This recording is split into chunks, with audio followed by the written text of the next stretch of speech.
Sige po, katulad po ng binabanggit natin kahapon, syempre wini-welcome po natin yung pong pagkakapili ni former DPWH Secretary Babe Singson, no? At ni SGB Chair, former SGB Chair Rosana Fajardo bilang miyembro po ng ICI.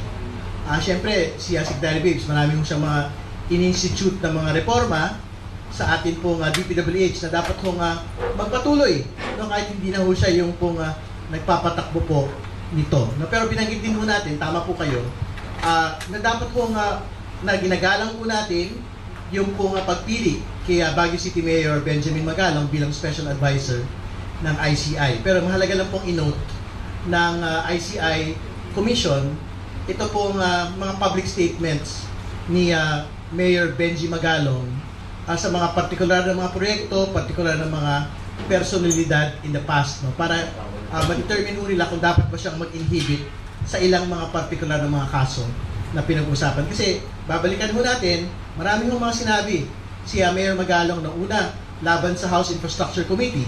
Ang sabi niya una, ito po ay yung ayokong bagitin, no? Yung anti-moro pejorative na parang lokohan lang. Pangalawa, sabi niya nagmamaang-maangan po yung mga miyembro ng komite. Tapos pangatlo, ang sabi niya ho ay mga kriminal yung mga miyembro po ng komite po na ito.